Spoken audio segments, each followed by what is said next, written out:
Bonjour Rudy. Le 6 septembre dernier, l'actualité israélienne nous annonçait l'évasion de 6 terroristes palestiniens de la prison de Gilboa. Cet événement exceptionnel interpellait alors toute la société israélienne et a provoqué une onde de choc sans précédent, tant dans la population que dans la classe politique israélienne. Une commission d'enquête s'est mise en place afin d'étudier et surtout d'établir les responsabilités dans ce raté qui s'est vite transformé en acte victorieux et de résistance dans le camp des terroristes palestiniens.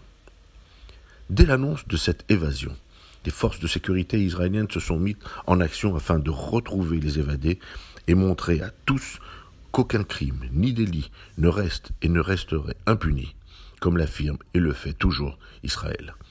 Après quelques jours, les 4 premiers étaient retrouvés, et ce week-end, les 2 derniers fugitifs ont été rattrapés par les exceptionnels commandos Yamam, soutenus par des unités d'élite de Tsahal. À l'annonce de la capture de tous les terroristes, un soulagement général a été ressenti par tous les Israéliens. Cette arrestation, en plus d'être une réussite à saluer, est également un signe fort envoyé en direction des apprentis terroristes. Car elle a mis en lumière le refus tant des Arabes israéliens que des Palestiniens de Jenin qui n'ont à aucun moment couvert ou aidé les évadés. Cet aspect est important et montre les fissures qui apparaissent parmi une population que l'on voit parfois défiler et brailler après des attentats terroristes.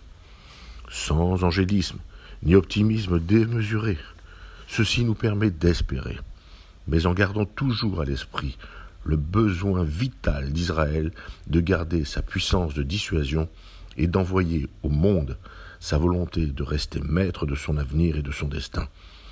Et en cette veille de Soukhot, en se rappelant de la confiance que nous gardons tous en la protection divine, alors que partout nous sortirons de nos murs et nos maisons, afin de le dire, le vivre et l'affirmer.